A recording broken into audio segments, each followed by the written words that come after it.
parler de sa part. Et je bénis Dieu pour la présence de tout un chacun de nous ici présents en ce lieu. Ma prière élevée de mon cœur est que ce soir, Dieu puisse encore nous parler. Ma prière élevée de mon cœur est que ce soir, Dieu puisse encore nous faire comprendre sa pensée. Je bénis l'homme de Dieu qui nous permet de réaliser ces rencontres des grands jeunes en ce lieu. Comme même qui n'est pas présent en ce lieu, nous le bénissons. Notre pasteur, le pasteur Gauthier, que nous saluons et que nous portons vraiment à cœur. Et comme nous le savons tous, ce soir, nous allons parler sur un sujet qui est l'homme quittera et s'attachera à sa femme. Nous avons bien voulu même continuer, et les deux deviendront une seule chair.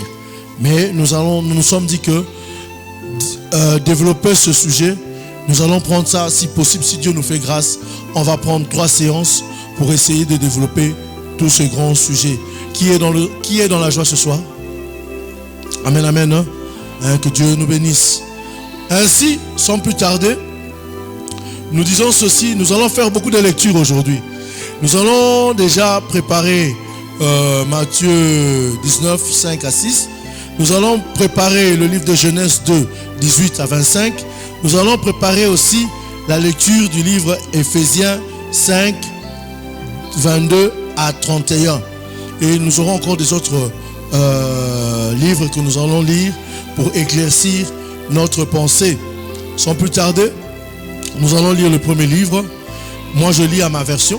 Je ne sais pas quelle est votre version, sinon vous allez suivre la version qui va défiler là-bas. Genèse 2, 18 à 25. La parole de Dieu nous dit ceci. L'Éternel Dieu dit, il n'est pas bon que l'homme soit seul. Je lui ferai une aide qui sera son vis-à-vis. Pour l'homme, il ne trouva pas d'être semblable à lui. Donc, j'ai un peu sauté et j'ai pris ce qui est essentiel pour moi. Je pense que je fais une lecture kangourou. Je reprends. L'Éternel Dieu dit, il n'est pas bon que l'homme soit seul. Je lui ferai une aide qui sera son vis-à-vis.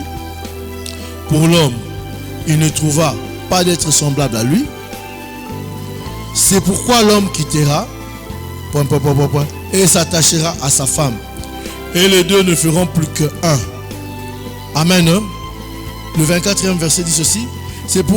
Dans une autre version, la version Semeur, c'est pourquoi l'homme quittera son père et sa mère pour vivre avec sa femme et les deux deviendront comme une seule personne. Amen. Je prends la lecture de Matthieu 19, du 5e verset au 6e verset. La parole de Dieu nous dit ceci. Et qu'il dit, c'est pourquoi l'homme quittera son père et sa mère et s'attachera à sa femme et les deux deviendront une seule chair. Ainsi, ils ne seront plus deux, mais ils seront une seule chair, que l'homme donc ne sépare ce que Dieu a joint. Je prends ma 3e lecture qui se retrouve dans le livre d'Éphésiens 5. S'il vous plaît, j'aimerais bien qu'on puisse, je prends toutes ces différentes lectures pour qu'on puisse situer ce que nous allons le sujet sur lequel nous allons nous étaler ce soir. Éphésiens 5, 22 à 31. C'est une longue lecture. Femmes, soyez soumises à vos maris, comme le Seigneur. Car le mari est le chef de la femme, comme Christ est le chef de l'Église, qui est son corps, et dont il est le sauveur. Or, de même que l'Église est soumise à Christ, les femmes aussi doivent l'être à leur mari, en toutes choses. Amen. Marie, aimez vos femmes, comme Christ aime l'Église, et s'est livré lui-même pour elle. J'aime ça. Afin de la sanctifier par la parole, après l'avoir purifiée par le baptême d'eau, afin de faire paraître devant lui cette église glorieuse, sans tache, ni ride, ni rien de semblable, mais sainte et irrépréhensible. C'est ainsi que le mari doivent aimer leur femme comme leur corps.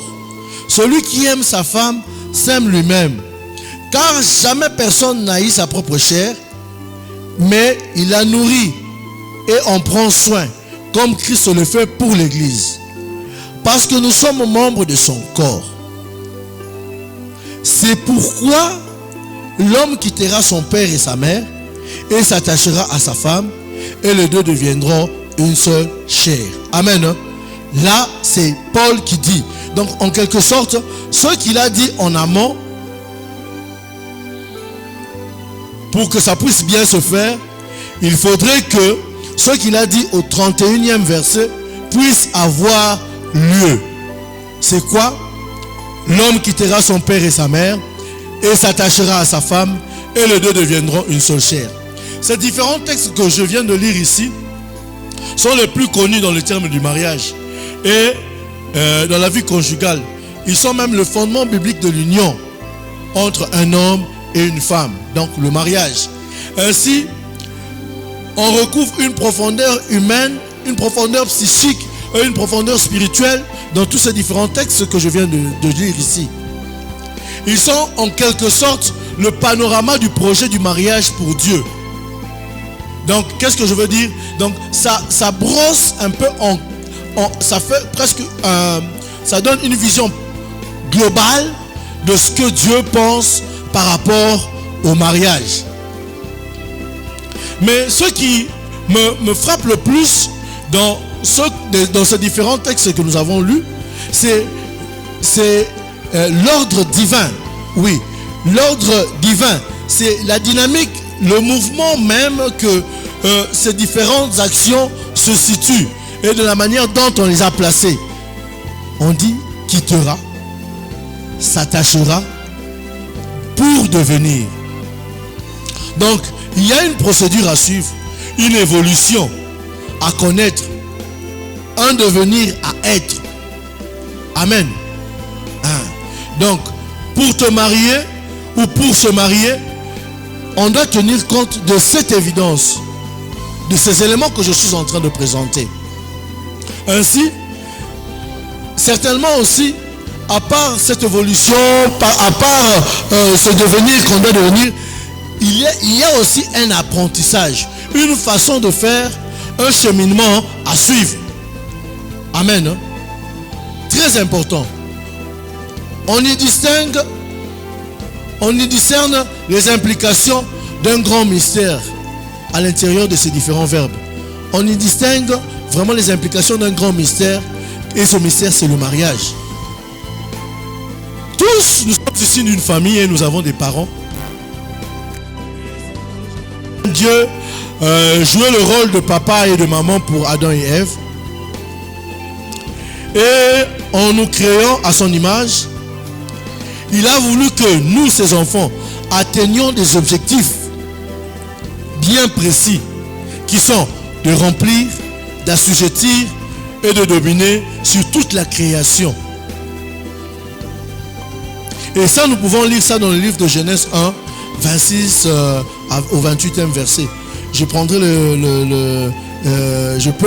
je ne sais pas si nos amis peuvent balancer ce texte-là. On peut lire pendant que le texte se défile là-bas. Il dit, puis Dieu dit, faisons l'homme à notre image, selon notre ressemblance, qu'il domine sur les poissons de la mer, sur les eaux, sur les oiseaux du ciel, sur les bétails, sur toute la terre et sur tous les reptiles qui rampent sur la terre. Dieu créa l'homme à son image. Il le créa à l'image de Dieu. Il créa l'homme et la femme. Dieu les bénit et Dieu leur dit, soyez féconds, multipliez, remplissez la terre et assujettissez-la et dominez sur les poissons de la mer, sur les oiseaux du ciel et sur tous les animaux qui se meuvent sur la terre. Et pour atteindre cette mission de dominer,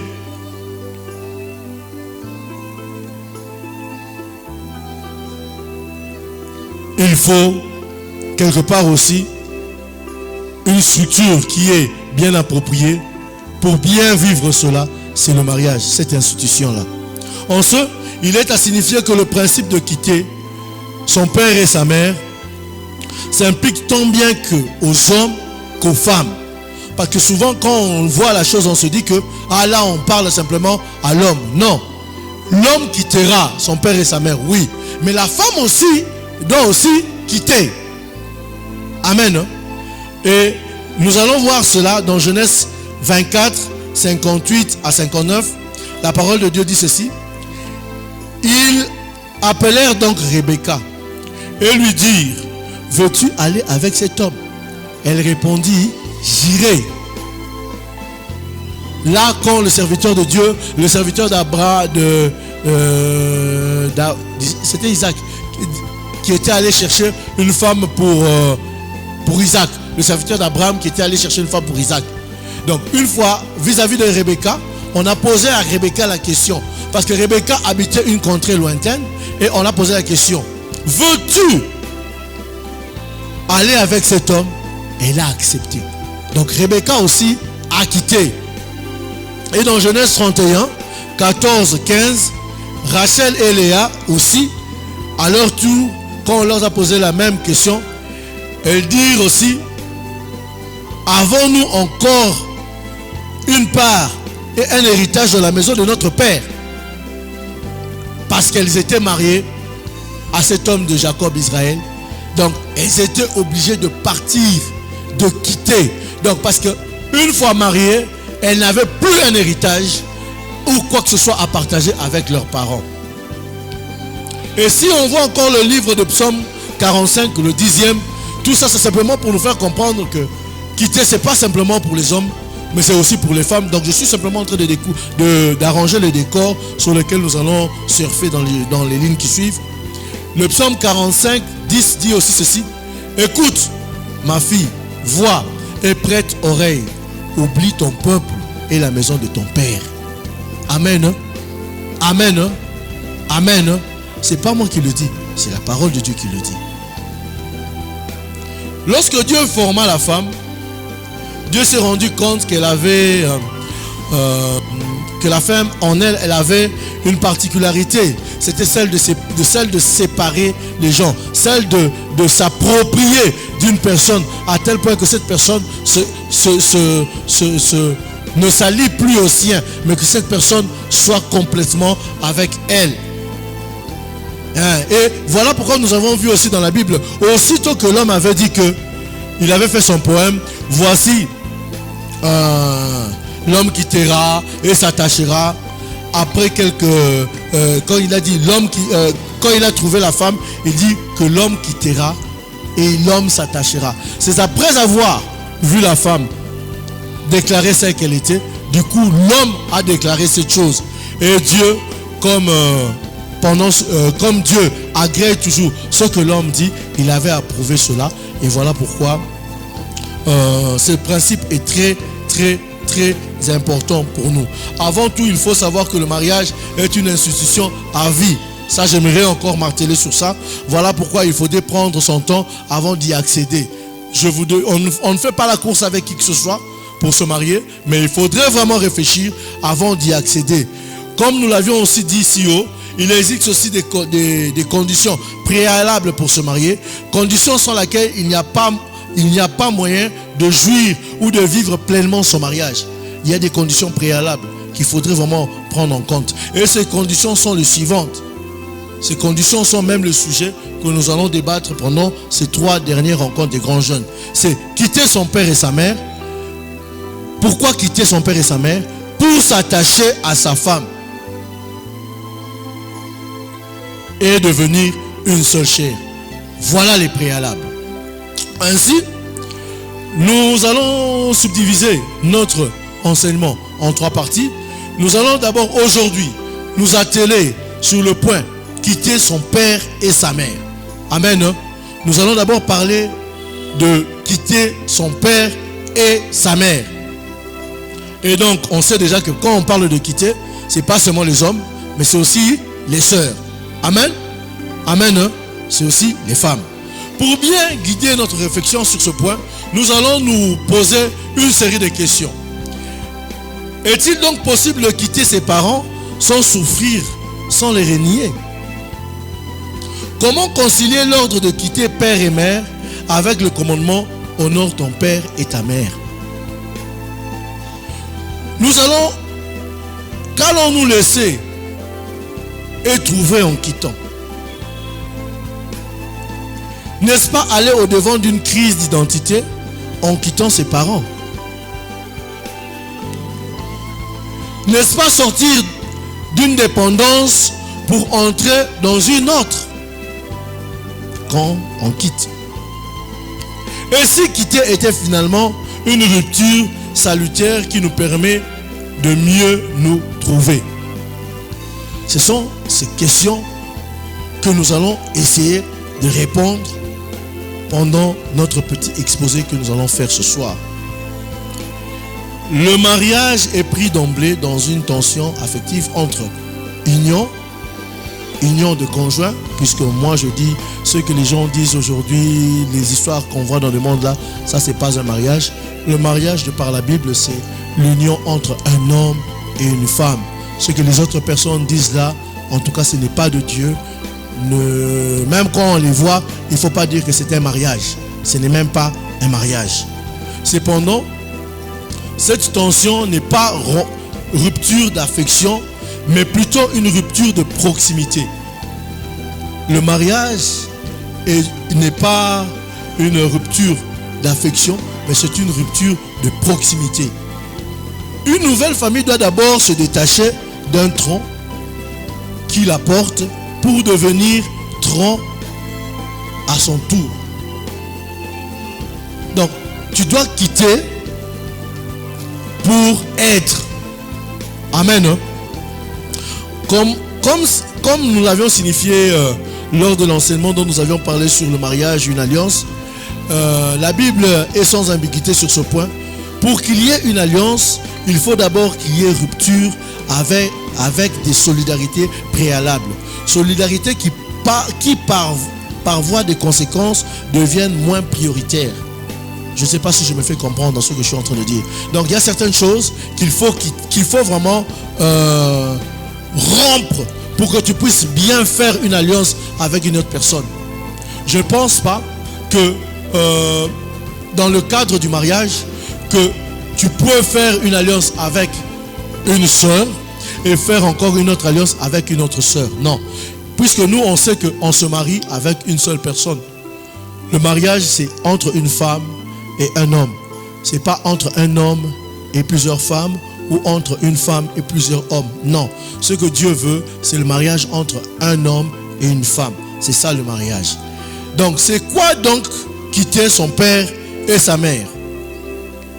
Quitter veut dire, selon Larousse, que le livre de Larousse que j'ai essayé de checker, ça veut dire laisser quelqu'un provisoirement ou définitivement. Ça, c'est quitter. Quitter ce qu'on aime, abandonner un lieu, une activité, quitter ses habitudes, quitter ses habits. Le mot quitter vient de azab en hébreu, qui signifie sera détaché. Ok? Provisoirement sera détaché. Tandis que l'expression s'attacher à sa femme, s'attacher vient de d'abak, être joint. Ok?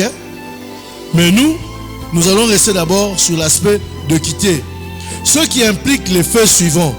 Quitter ses parents, c'est se retirer de dépendre totalement de ses parents pour devenir indépendant. Donc avant de te marier, il faut, ou avant même de chercher à entrer dans le mariage, il faut d'abord penser à cet aspect des choses. Quitter totalement la dépendance des parents. C'est aussi devenir autonome matériellement de ses parents. Donc que tu puisses dépendre de toi-même. Que tu ne puisses pas tout attendre de tes parents. C'est prendre de la distance physique et émotionnellement de ses parents pour se coller ou s'attacher à sa femme, de façon à créer une nouvelle structure familiale indépendante avec des règles, des attentes et des objectifs définis par les couples et non pas par les parents de l'un ou de l'autre. Parce que si vos parents commencent à prendre des décisions à votre place, laisse-moi te dire, bien-aimé, tu n'as pas encore quitté. Donc, en quelque sorte, j'aimerais nous conseiller, j'aimerais nous dire, avant de chercher à se marier, on doit comprendre ce concept-là de quitter. Qu'est-ce que cela implique?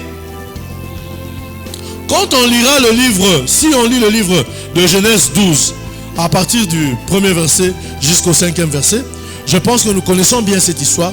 Il s'agit d'Abraham.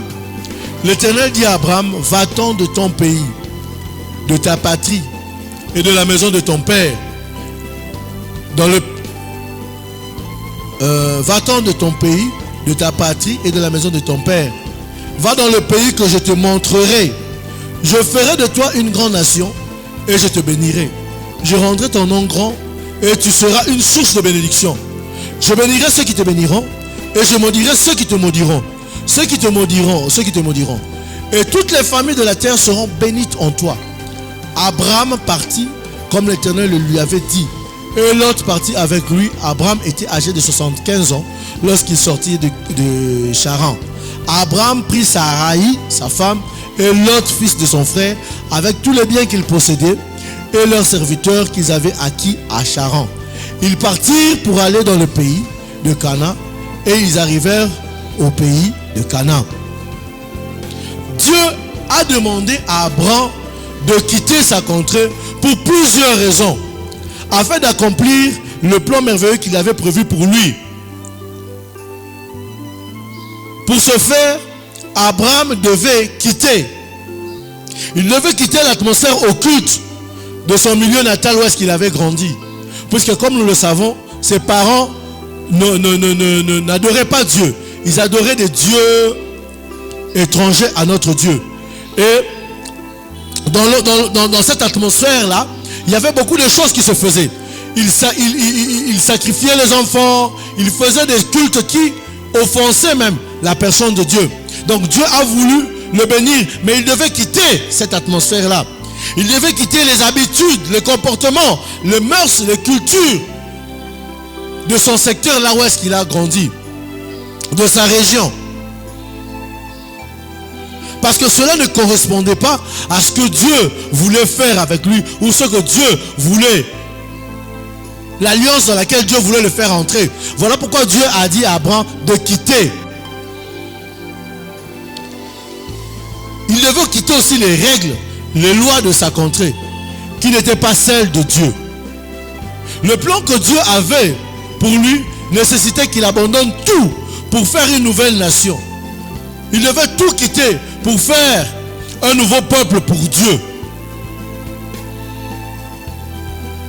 Dieu avait un projet avec Abraham. Mais quand on a dit à Abraham de quitter, voilà ce qu'Abraham va faire. Il va amener Lot. Or Dieu n'avait pas demandé d'amener Lot. Il avait amené Lot, pourquoi? Parce que c'était le coutume de chez eux. Je pense, parce que chez nous aussi je vois, quand quelqu'un se marie, nouvellement marié, il part avec sa nièce, il part avec son neveu. N'est-ce pas? C'est ce que nous voyons, non? Tu te maries, tu amènes ton neveu, tu amènes ta nièce, tu amènes... Non! Qu'est-ce qu'on dit? L'homme quittera.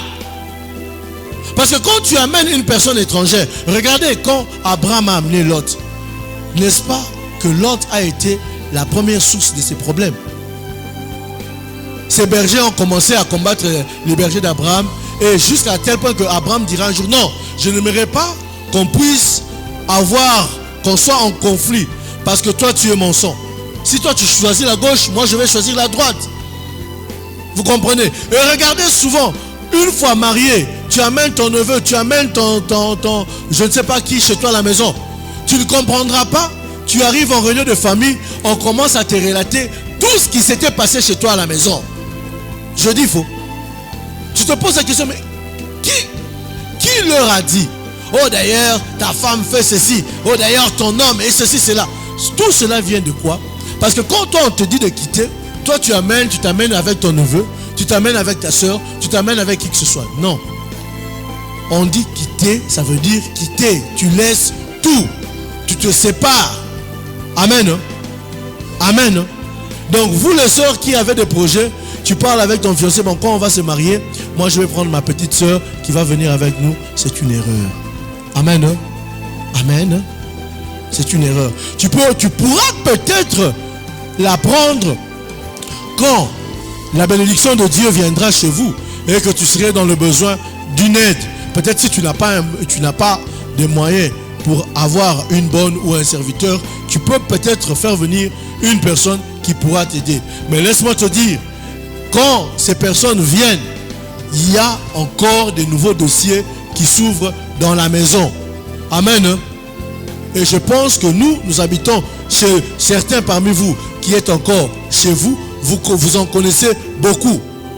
Quand vos cousins, quand vos cousines, vos oncles, vos tantes habitent avec vous, regardez l'atmosphère vis-à-vis de votre père et de votre mère ou de votre mère. Il y a toujours des tensions, il y a toujours des problèmes. N'est-ce pas vrai?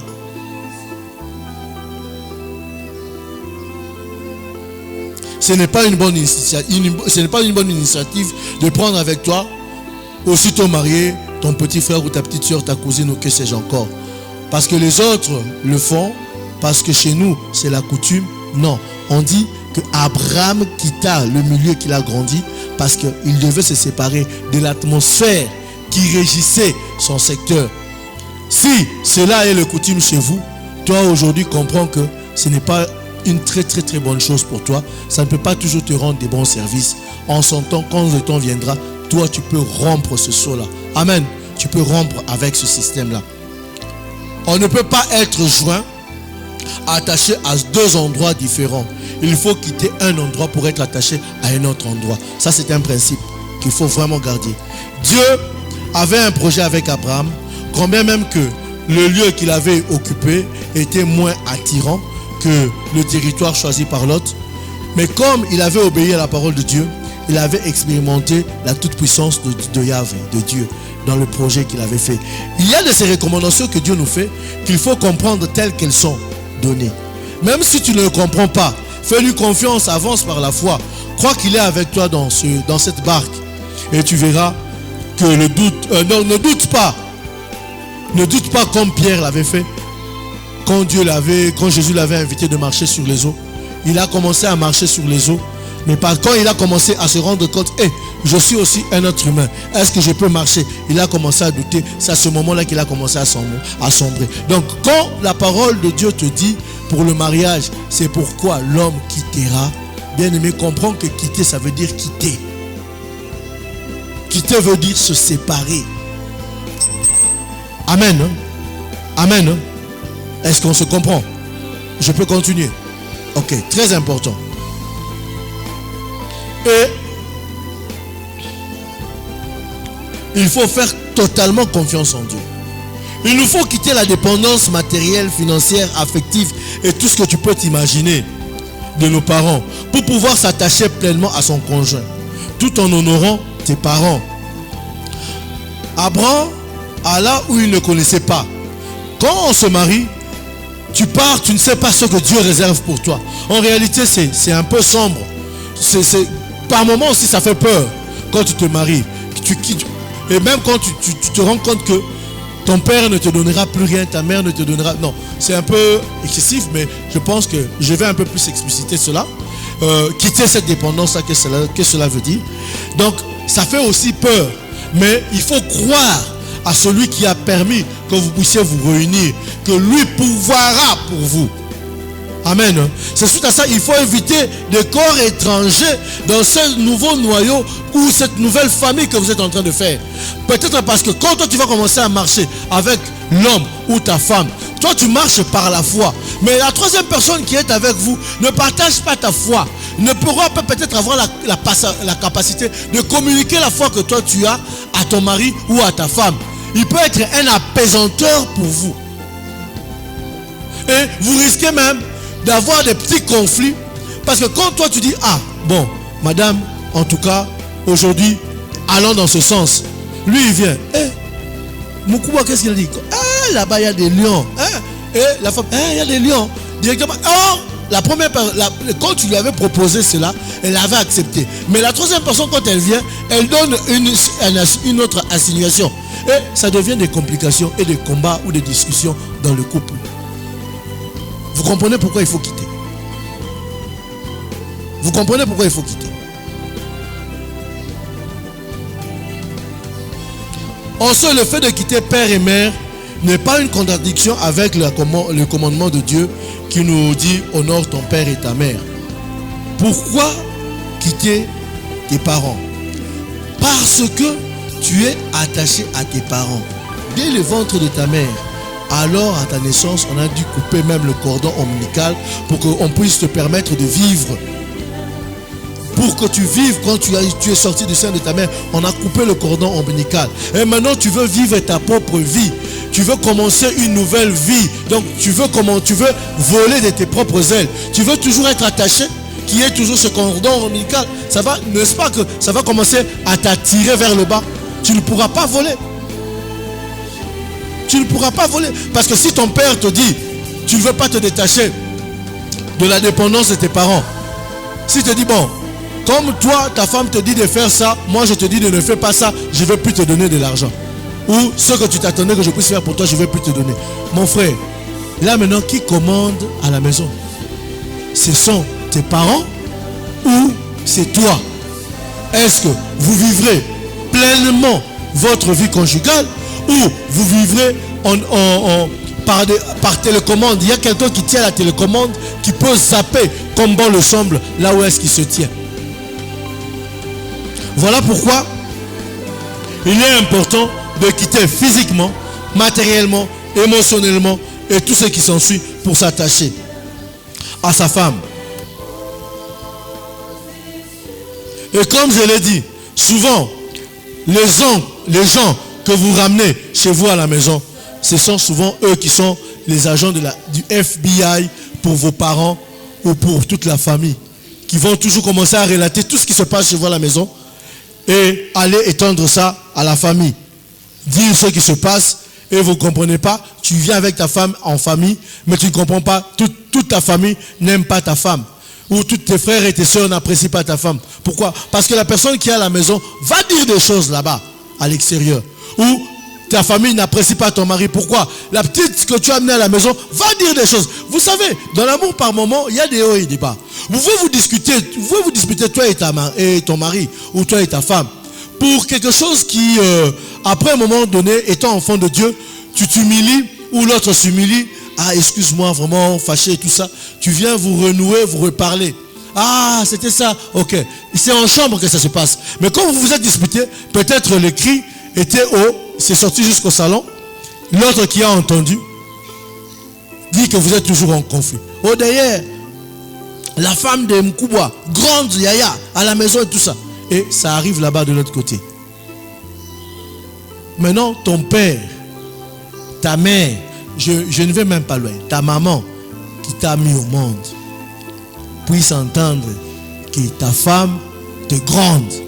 Est-ce que celle-là sera bien accueillie chez vous à la maison, en famille? Vous voyez la source des problèmes que nous avons aussi dans les couples. C'est ça, une fois marié. Voilà pourquoi moi j'aimerais bien parler de cet élément-là, de quitter. Il faut quitter, il faut quitter, il faut quitter.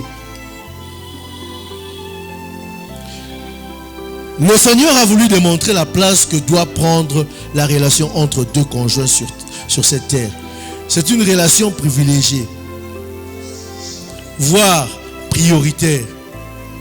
Le mariage est pour des êtres qui sont mûrs, qui se détachent, qui savent se détacher de cette atmosphère paternelle, de cette atmosphère maternelle, qui n'ont pas besoin de l'assistance continuelle des parents.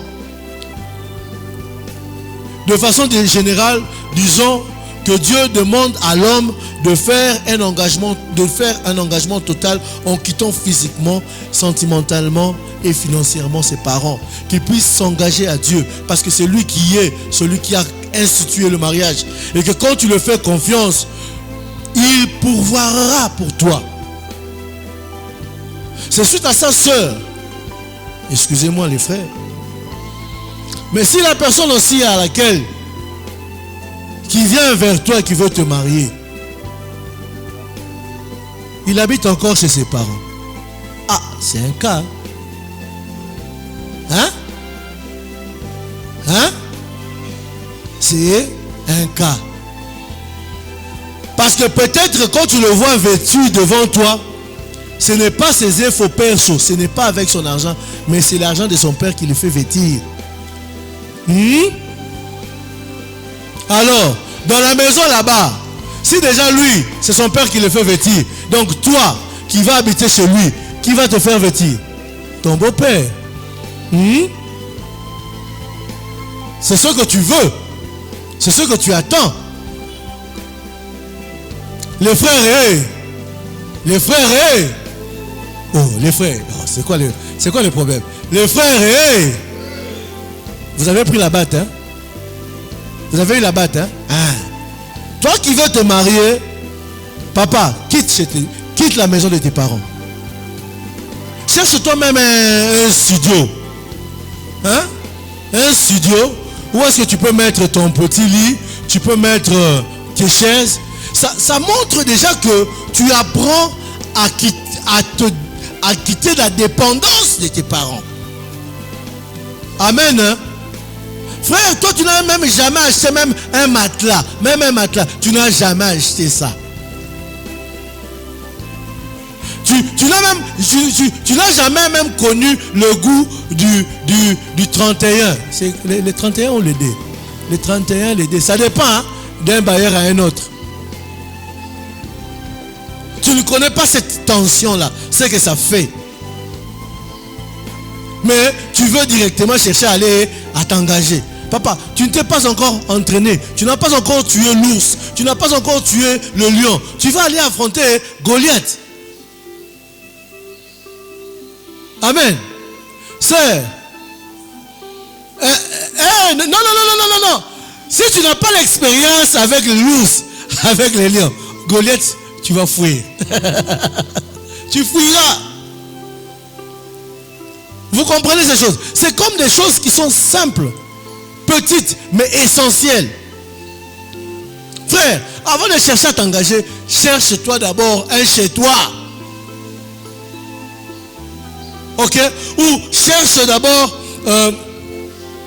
comment dirais-je? Oui, je peux dire d'abord, quitter, on quitte physiquement. L'homme s'engage pour le mariage, l'homme qui s'engage pour le mariage doit être mature, autonome et capable de quitter physiquement ses parents en vue d'aller fonder son propre foyer. Donc, cela se montre par la personne qui cherche à se rechercher. Donc, tu peux même créer un endroit. Non, il ne faut pas jouer à ce que nos amis de la RDC du côté Est le font. Donc, je vois l'Équateur, le Bandundu ou le Bas-Congo. C'est le Congo central. Le Congo central, ok. Bandundu, Congo central, Équateur. Eux, qu'est-ce qui se passe? Les parents ont l'habitude d'acheter des grandes parcelles. Vous voyez cette parcelle ici, hein? Même 6 fois. Alors, il y a la grande maison là-bas au fond. Après, il dit, petit, toi tu vas maintenant construire la maison là-bas au coin. Tu construis ta maison là-bas au coin. Hein? Tu construis là au coin. Hein? Ou il y a ma maison là-bas au coin. Papa, quand tu habites dans cette maison, tu n'as pas quitté. Non. Bien aimé, il faut quitter. Abraham a quitté pour aller d'un autre côté. Amen. Il faut quitter. Oh, papa te dit, non, toi tu vas construire seulement là-bas. Non, ça tu n'as pas quitté. Tu es encore sous son pouvoir. Tu es encore sous son pouvoir. Il faut quitter et constituer ta propre famille à toi. Amen. Il faut quitter aussi ce que j'aimerais dire, quitter sentimentalement. Donc, 1, quitter physiquement. 2, quitter sentimentalement. Qu'est-ce que je veux dire par là? L'homme qui veut se marier doit être celui qui est capable de gérer seul ses émotions. Et celui de son foyer, en dehors de ses parents. Pourquoi je dis ça? Parce que il est très difficile de se marier à 2 maisons. Il y a de ces personnes qui, des fois, quand les choses commencent à barder, tu sens que le langage que la femme est en train de dire, ce n'est pas elle, mais ça, c'est sa maman qui est en train de parler. Pourquoi? Elle n'a pas quitté. Elle n'a pas quitté. Sa maman commence à chercher à ce que sa fille puisse vivre la même vie qu'elle a vécue. Peut-être même elle a perdu de vue qu'ils avaient commencé bas. Mais elle voit déjà là où est-ce qu'ils sont arrivés. Et elle veut que directement que sa fille puisse vivre aussi cette même vie. Non, il faut se séparer sentimentalement. Et c'est l'une des causes que beaucoup de sœurs ne comprennent pas. Ta maman ne parvient pas à te lâcher. Pourquoi? Parce que quand elle regarde, hey, ses frères ici, façon, comme l'aime bien le dire le pasteur Gauthier. Et là, il y a quoi de bon là-bas? Il n'y a rien de bon. Non, sœur, longtemps que tu ne vas pas quitter les sentiments de ta maman, qu'elle te communique, tu n'auras pas la chance de bien te marier. Quand tu te maries, fais confiance à Dieu. Amen. Amen. Et surtout les sœurs, sur ce niveau-là, en tout cas, vous êtes championne. Quand vous regardez, souvent vous avez un coup d'œil. Un coup d'œil, mais par moments aussi, c'en est de trop. Et il y a de ces personnes qui commencent même à dire que les sœurs sont trop matérialistes. Oui, frère, la sœur est matérialiste parce que celle que tu admires, celle que tu apprécies, celle qui passe devant toi, qui fait battre ton cœur, quand tu la vois, elle est bien habillée, elle est bien vêtue, elle est bien assortie. Elle aussi, elle n'aimera pas qu'une fois quittée ses parents, qu'elle puisse devenir comme un chiffon qu'on a jeté dans la poubelle. Non, elle souhaite aussi arriver quelque part où est-ce qu'elle sera aussi dans ce même, si c'est pas, ça sera pas à 100%, mais quand même qu'elle puisse vivre dans un bon standing. C'est pas que la sœur est matérialiste, mais la sœur est visionnaire. Amen. Amen. Parce que nos frères actuellement, la sœur, non, c'est pas qu'elle est matérialiste. Et les sœurs, elles, souvent quand elles commencent à penser, elles voient loin. C'est suite à ça, frère. Je nous conseille, et moi je suis déjà marié, ouais. Je vous conseille de quitter. Amen. Amen.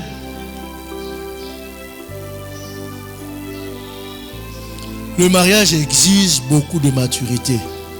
C'est une affaire des hommes et des femmes mûres. C'est pas pour les bateaux.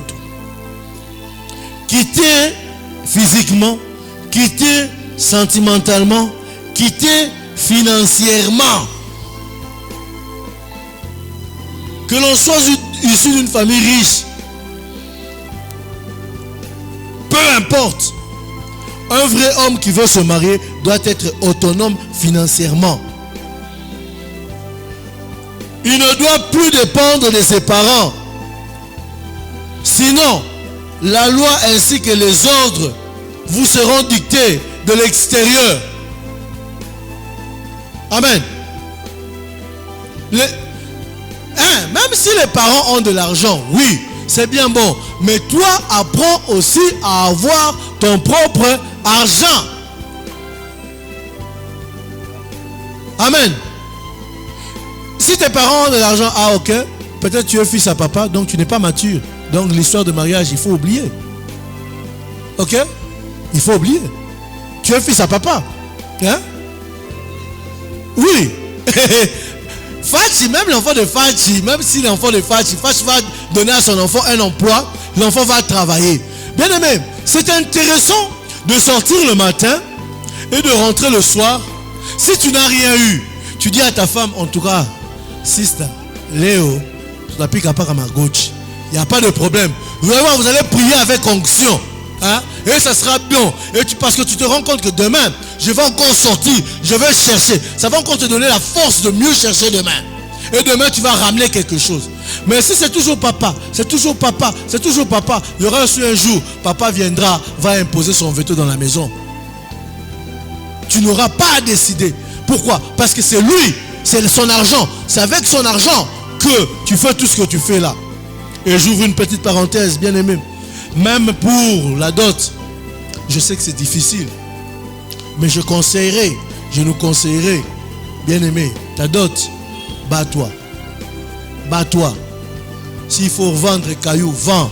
S'il faut vendre, je ne sais pas quoi, laver les véhicules, lave. Mais que ta dot, parce que la dot, c'est ça même, le rachat que tu payes pour ta femme. Christ n'a pas demandé.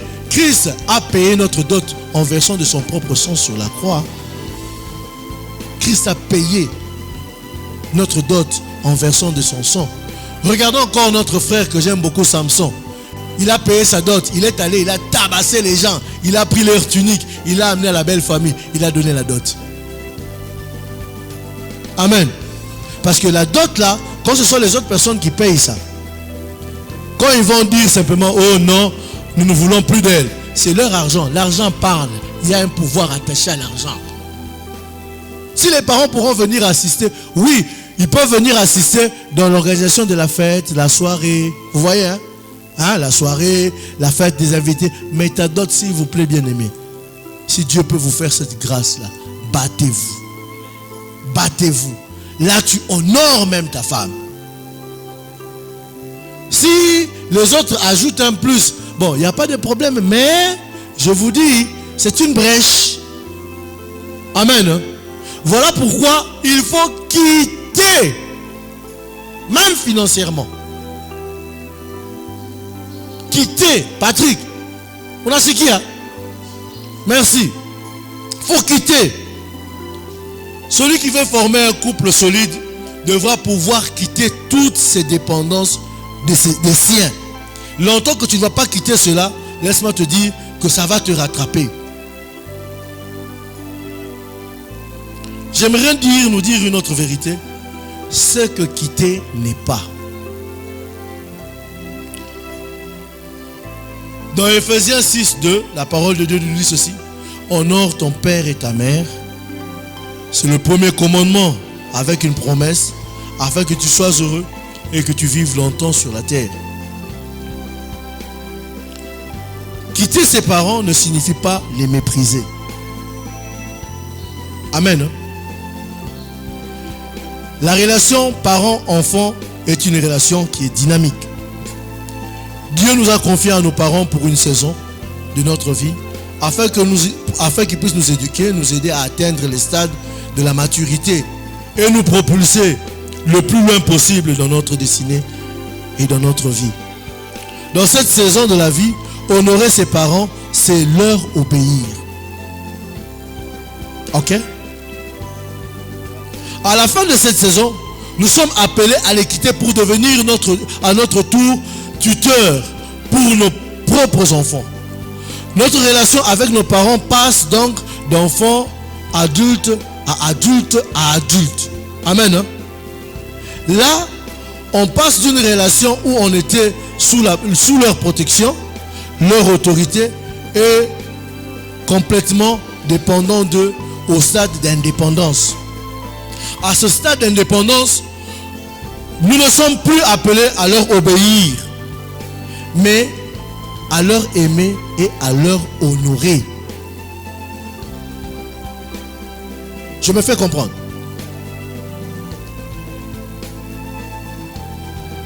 Et de ne plus dépendre totalement d'eux. Donc, à leur tenir. Qu'est-ce que je veux dire par là? Quand tu es à la maison, papa t'envoie, oui. Quand tu es à la maison, maman te demande de faire quelque chose, oui, tu obéis. Mais maintenant, une fois que tu es marié, tu as aussi des devoirs à répondre chez toi à la maison. Si papa doit t'envoyer, il ne va pas t'envoyer comme il t'envoyait avant. Il va te demander un service. À ce moment-là, c'est à toi de voir. Bon, je peux, en fonction de mon emploi du temps, je peux le faire. Là, tu l'honores. Ok? Ou tu peux dire non, papa, étant donné qu'il y a ça et ça, je ne sais pas m'appliquer à ça. Peut-être demander à une autre personne de faire pour vous rendre ce service. Vous comprenez? Parce que là, vous êtes maintenant en train de traiter dans un terrain égal à égal. Parce que lui, il est chef de sa famille. Toi aussi, tu es chef de ta famille. Ça passe? Ok. En d'autres termes, si au stade du mariage, vous dépendez toujours d'eux, vous ne les honorez pas du tout. Quand vous êtes marié et que tu dépends toujours de tes parents, tu ne les honores pas. Maman, on n'a rien à manger aujourd'hui. Est-ce qu'on peut voir ceci et cela? C'est première fois, ok. Deuxième jour, troisième jour, vous ne les honorez pas. Pourquoi? Parce qu'ils vous ont éduqué pour pallier à cette éventualité. Mais longtemps que toi, tu ne parviens pas, tu n'atteins pas le seuil que tes parents attendent de toi, est-ce que tu les honores? Est-ce qu'on les honore?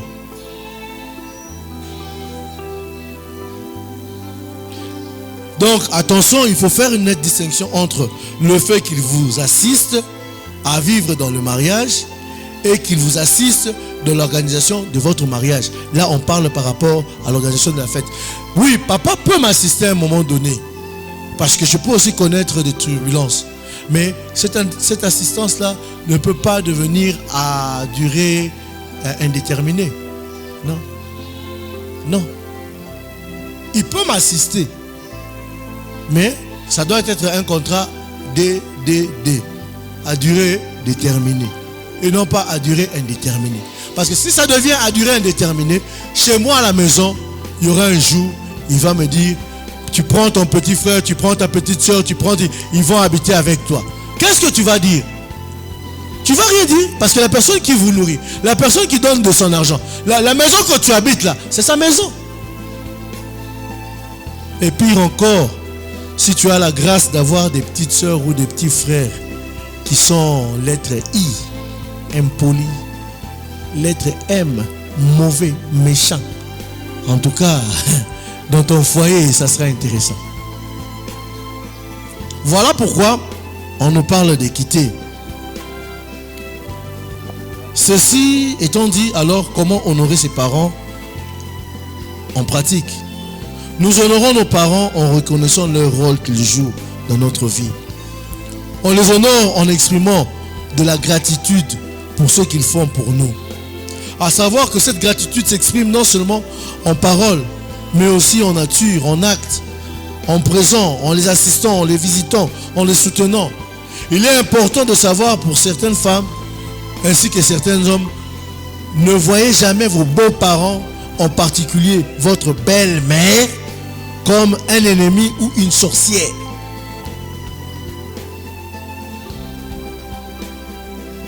Adaptez toujours une attitude intérieure de reconnaissance et d'honneur à cause de ce qu'ils ont fait pour votre conjoint. Parce que celui-là que tu aimes là, l'intelligence qu'il a eue là, la beauté qu'il a eue là, peut-être c'est la beauté du côté de sa maman. L'intelligence peut-être c'est du côté de sa maman aussi.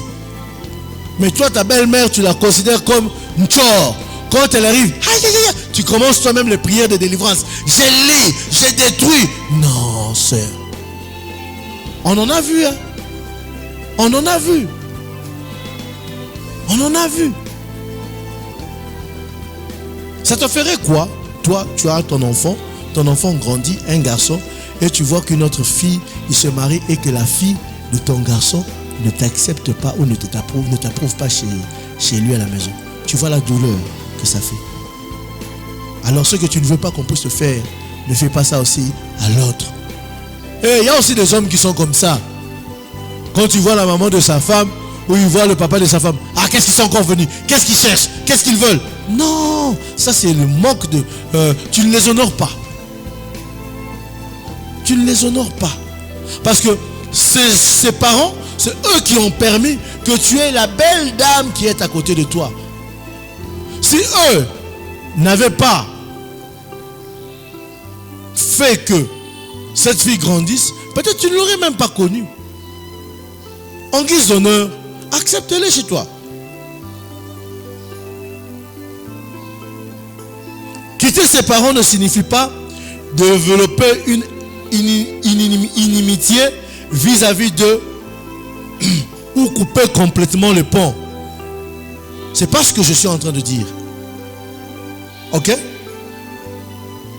Ne dis pas que la relation parent-enfant doit mourir après le mariage. Non, c'est pas ce que j'ai dit. En fait, cette relation est appelée à évoluer et ou à muter, à changer de forme. Dans Genèse 2, 24, la parole de Dieu dit ceci: c'est pourquoi l'homme quittera son père et sa mère pour vivre avec sa femme, et les deux deviendront comme une seule personne. C'est vrai, ils deviendront une seule personne.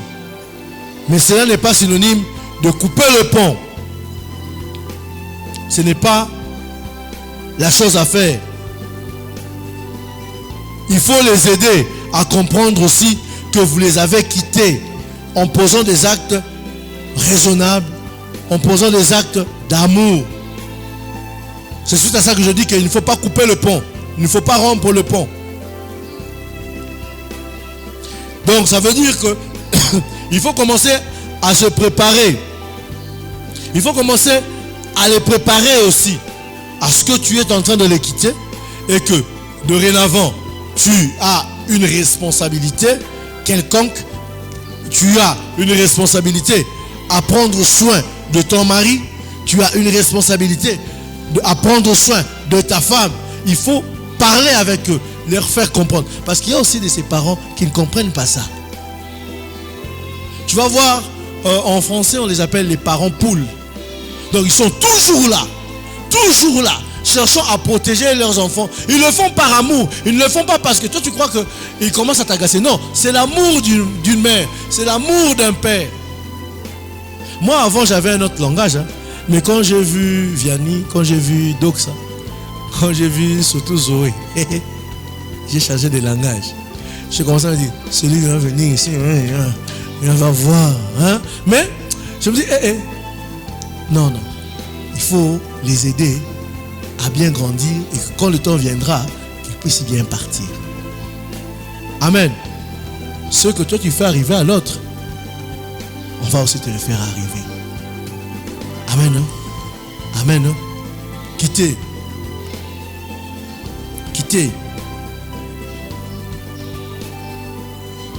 Il faut quitter. Quitter ses parents ne veut pas aussi dire leur abandonner. Mais dans le point que j'étais en train de dire, quitter ses parents signifie, il ne faut pas croire, il faut que ça mute.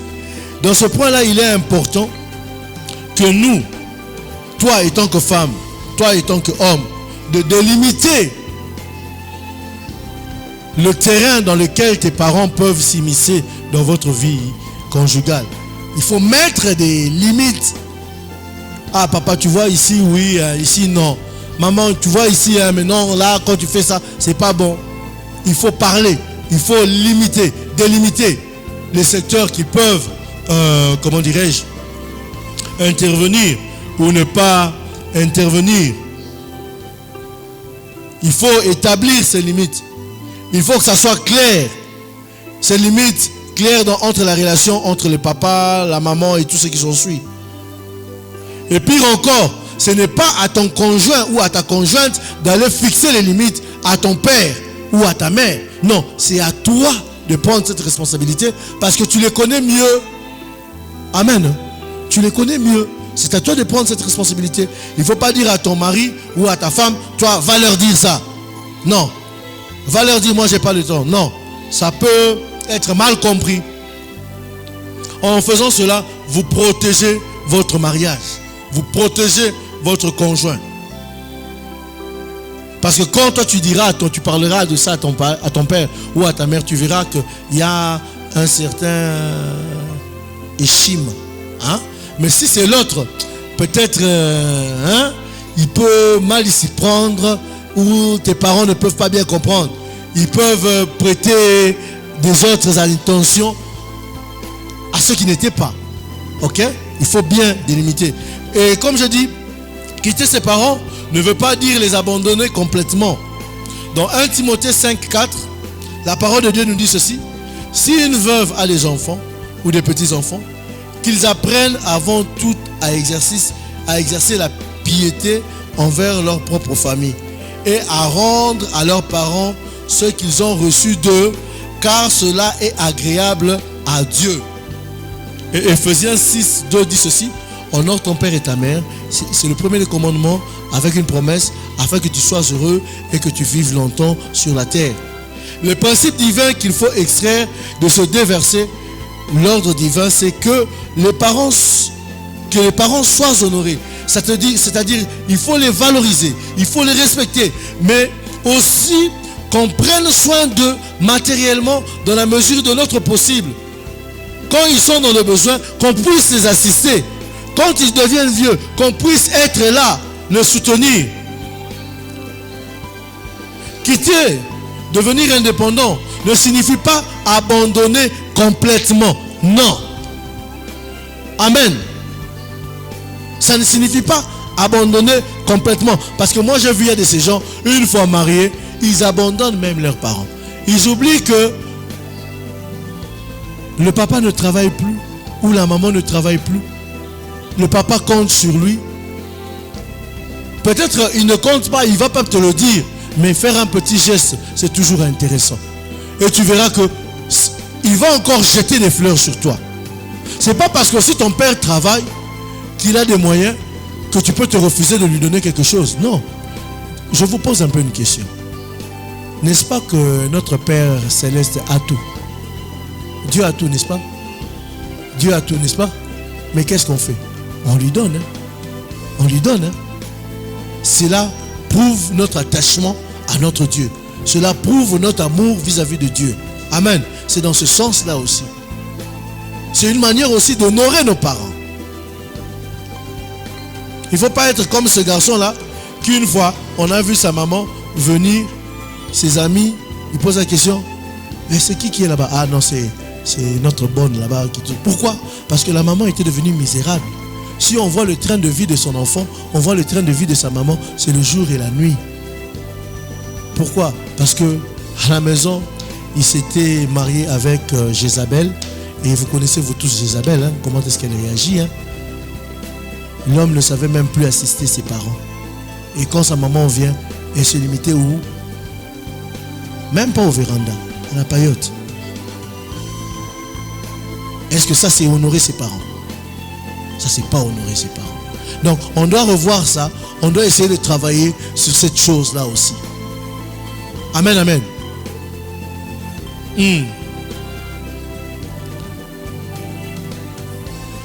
La relation avec son fils est censée évoluer, mais pas devenir inexistant.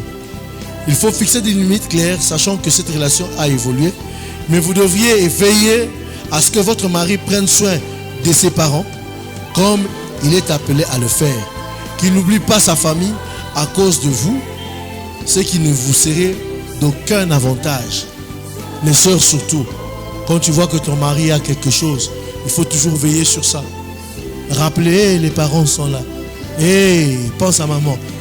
Pense à... Parce que quand tu ne le fais pas, eux, ils croiront que c'est toi qui as bloqué le mari. Ils diront avant même. Quand on allait chez Moukouba Gaël, on mangeait bien. Il nous envoyait quelque chose avant qu'il se marie. Mais depuis qu'il s'est marié, on ne voit plus rien. Est-ce que ça, ce sont des bonnes paroles qu'on t'adresse? Ou ce sont des paroles qui peuvent même bloquer tes affaires? Parce qu'en ce moment-là, tu n'honores pas tes parents. De même aussi, souvent les hommes oublient. Et ça, je prendrai mon exemple. Moi, souvent, vous allez voir ma femme me rappeler. Hey, monsieur, tu as appelé ton père? Tu as appelé papa? Tu as appelé maman? Ah, tu sais comment? Non, appelle. Elle m'accule même des fois. Et j'appelle. Et tu as appelé ta soeur? Tu as appelé?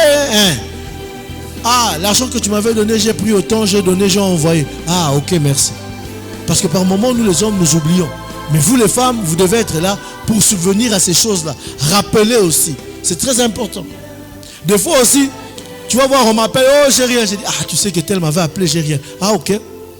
Moi j'ai rien. Mais peut-être dans le peu qu'on donne là, elle garde un peu. Elle prend le peu là qu'elle garde, elle envoie. Oh non, j'avais envoyé autant à maman. Ça fait du bien. C'est ça honorer. Hein? On quitte, mais on ne rompt pas le pont. Je ne sais pas pourquoi je nous dis ces vérités, mais c'est comme ça que les choses se passent. Quitter ses parents veut aussi dire devenir indépendant à tout point de vue, mais ne signifie pas de rejeter en bloc les conseils des parents. Proverbe 23, 22 dit ceci. Écoute ton père, lui qui t'a engendré, et ne méprise pas ta mère quand elle est devenue vieille. Le proverbe 6, 20 dit aussi ceci. Mon fils, garde les préceptes de ton père et ne rejette pas les enseignements de ta mère. Très important. Puisque par moment, il y a de ces gens, une fois mariés, ils croient que les parents ne peuvent plus rien nous dire. Or, ces parents-là, quand tu coupes le pont, eux, ils ont connu beaucoup de choses avant nous. Ils ont une expérience que nous n'avions pas. Nous sommes en train de naviguer dans un terrain ou dans un territoire que nous ne connaissons pas. Là où est-ce que nous allons. Mais eux sont déjà passés par là. Ce sont des vieux routiers. On risque de faire une erreur parce qu'on n'a pas été en contact avec eux. Tu peux initier quelque chose. tu peux parler avec ton père. Papa, écoute, je compte faire ça, je vais faire cela. Donc, tu peux toujours parler avec tes parents, échanger avec eux, afin qu'ils puissent te donner la connaissance qui est la leur. Et tu pourras mettre ça en application avec la sagesse qui est tienne. Parce que peut-être eux, quand ils avaient fait, ils avaient échoué. Mais toi, tu ne voudras pas échouer. Ok? Donc, quitter tes parents ne veut pas dire que quand tu les quittes, même leurs conseils, que tu n'écoutes plus. Non, c'est pas ça. Il faut toujours être là. Il faut toujours prêter oreille. Il faut toujours échanger avec eux. Par moment, prendre son temps, aller les visiter, discuter avec eux. C'est très important.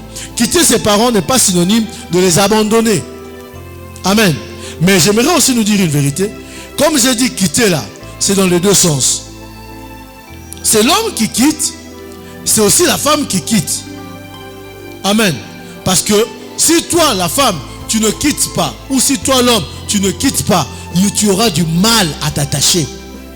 Tu auras du mal à t'attacher. Pour moi, il était important pour moi d'abord de présenter l'aspect de quitter. Qu'on comprenne d'abord quitter, c'est quoi? Pourquoi doit-on quitter? Comment doit-on quitter? Quelles sont les raisons que l'on doit quitter? Parce que si tu ne quittes pas, jamais tu ne verras la terre que Dieu t'a promise. Amen. Jamais tu ne contempleras la gloire de Dieu dans ta vie. Parce que comme Dieu a appelé Abraham à aller, toi aussi sors, va là où est-ce que Dieu t'envoie. Va avec la force que tu as, va avec la confiance que tu as en Dieu. Accepte ce que Dieu te propose et tu verras sa gloire se manifester dans ta vie. Pourquoi Abraham est parti au désert? Papa, dans le désert, il n'y a pas de building. Dans le désert, il n'y a rien. Mais comme la main de Dieu était avec lui, c'est dans ce désert-là que toutes ces choses ont germé. La grande nation d'Israël a germé dans ce désert-là. Et si toi, tu te dis que non, si je laisse l'argent de papa derrière, si je laisse les affaires de papa derrière, comment est-ce que je vais m'en sortir? Tu risques d'être une télévision qu'on appuie dans la télécommande, se retrouve si c'est en chambre, si au salon. Et tu n'auras pas le pouvoir de pouvoir bien conduire ton foyer. Tu n'auras pas cette capacité ou cette force de pouvoir bien diriger ta maison. Voilà pourquoi la parole de Dieu nous dit qu'il faut quitter pour s'attacher. Voilà ce qui est quitté. Et si tu ne quittes pas, ça sera difficile pour toi que les autres choses se passent. Regardez dans le livre d'Éphésiens, là où est-ce que je nous ai lu. Je peux refaire la lecture. Éphésiens 5, du 22e verset au 31e verset. La parole de Dieu dit ceci. Femmes, soyez soumises à vos maris, comme le Seigneur. Car le mari est le chef de la femme, comme Christ est le chef de l'Église, qui est son corps, dont il est le sauveur. Maman, est-ce qu'une femme pourra être soumise à une personne qui ne sait pas prendre des décisions? À un indécis? On discute. Est-ce qu'une femme pourra se soumettre à une personne qui ne sait pas prendre sa position? Une personne qui est toujours ballottée? Elle ne pourra pas se soumettre à une personne pareille. Et pire encore, si cette personne aussi ne craint pas Dieu. Et j'en profite même pour nous dire souvent quand je dis, sœur, ne cherchez pas à vous marier avec n'importe qui parce qu'on vous demande de vous soumettre. Si cette personne-là est un bandit, toi tu cherches, tu dis que non, moi je vais, tu vas jouer le rôle du Saint-Esprit, je vais le convertir. Maman, se soumettre à, comment il s'appelle? Celui-là de Kassai là-bas, comment on les appelle encore? Celui qui tue là-bas, moi pour, qui? Kamon Samp. Tu es sous les rênes de Kamon Samp. Toi, tu te soumets sous son règne. C'est compliqué. Vous comprenez? Et pire encore, comme il n'en est pas séparé. Quand on lui dit, il vient, il agit. Tu seras à l'aise chez toi à la maison. Tu deviendrais eschatologue. Hein? Seigneur, reviens. Le monde est mauvais. Reviens. Ce sont les prières que tu vas commencer à faire chez toi à la maison. Et qu'est-ce que la parole nous dit? Dans le même texte, qu'est-ce qu'on nous dit encore? Or, de même que l'Église est soumise à Christ, les femmes aussi doivent l'être à leur mari et en toutes choses. Marie, aimez vos femmes. Tu vas venir aussi, toi aussi comme un grand bébé. Chérie, tu vois, on avait dit qu'on devait faire ceci, qu'on devait faire cela. Mais papa a dit Ok, maintenant, hein, moi la femme, la pique à moi dans le Seigneur. Bien aimé, je ne sais pas, est-ce que vous comprenez ces choses? Sœur, s'il ne s'est pas séparé, acha. Pourquoi? Parce qu'il doit mourir. Parce qu'il doit chercher à te sanctifier par les paroles. Quelles paroles te ramènent-ils? Les propos de sa maman, qui a dit que tu dois descendre là-bas à 12h pour aller laver les assiettes. Qui a dit que non, tu dois passer là-bas le week-end pour t'occuper de quoi et de quoi et quoi. Vous comprenez? Le mariage là où est-ce que nous voulons aller, où est-ce que vous voulez aller, c'est que c'est le mariage réellement. Toi maintenant le frère va te sanctifier avec quelle parole? Ah, j'ai rien dit. Hein? Je continue la lecture. Afin de la sanctifier par la parole, après l'avoir purifiée par le baptême de l'eau. Maman, yo baptême ni nozwaka na ebité. Afin de faire paraître devant lui cette église glorieuse, sans tache, ni ride, ni lien de semblable, mais sainte et irrépréhensible. Maman, les femmes sont à la gloire de l'homme. Amen. Amen. Si cet homme ne sait pas te faire paraître comme Christ nous fait paraître devant du Père, bien aimé, c'est compliqué. Or, pour qu'il puisse y parvenir, il doit apprendre d'abord à quoi? À se séparer. Parce que s'il ne se sépare pas, il sera ce genre d'homme que, maman, on vient de me payer. Oui, on a payé. C'est combien, mon fils? Oh, maman, on a payé 5 000. Que je fasse quoi, oh? Bon, tu vas dans les 5 000 là, tu amènes d'abord 4 000. Les 1000 qui restent là-bas, tu gardes 500, tu la donnes 500. Papa, est-ce que ça c'est chercher la paix dans ton foyer? Comment est-ce que ta femme sera sanctifiée? Comment est-ce que ta femme sera glorieuse? Comment est-ce que ta femme va peser dans le concert des nations? Sœur, Fungula Misoué, comment on dit ça en Swahili? Fungula Macho. Quand il vient, il faut checker ces choses. Vous voulez vous marier, comprenez ces choses. Parce que si vous ne comprenez pas ces choses, ça sera triste. Amen. Amen. J'ai l'envie de continuer, mais je ne veux pas continuer. Nous allons prier pendant que les paniers vont passer. Si vous voudriez poser des questions, je vais laisser la place aux questions. Mais prions d'abord. Est-ce qu'on peut prier? Seigneur, merci pour ce bon moment que tu nous as accordé dans ta présence.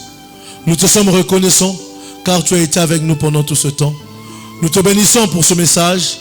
Laisse que ce message nous aide à marcher, Seigneur Jésus, tel que toi tu veux que nous puissions marcher. De sorte que, Père, que quand nous serons mariés, ou que nous qui sommes mariés, que nous puissions, Seigneur, t'honorer, honorer, Seigneur, ce mariage, cette institution qui est le tien, que toi tu as créé pour notre bien, Seigneur. De sorte que nous soyons en mesure, Yahweh, de te glorifier, que nous puissions être en mesure, Seigneur Jésus, oh oui, de régner, de dominer, d'assujettir et de pouvoir, Seigneur Jésus, rendre manifeste le projet que toi tu as prévu pour tout un chacun de nous. Merci pour ce moment, Yahweh, dans ta présence. Nous laissons cette deuxième partie que nous voulons passer ici avec les questions sous ta grâce. Conduis-nous et aide-nous, Seigneur Jésus, à atteindre les objectifs qui sont les tiens, de sorte que, Père, nous puissions, Yahweh, sortir de cet endroit riche, comblé, béni par ta parole, et que, Père, nous puissions nous appliquer tel que toi tu nous demandes de nous appliquer. C'est en ton nom que nous avons ainsi prié et demandé. Dans le nom puissant de Jésus-Christ, notre Seigneur et Sauveur, nous disons tous ensemble Amen. Amen. Pendant que les paniers des offrandes sont en train de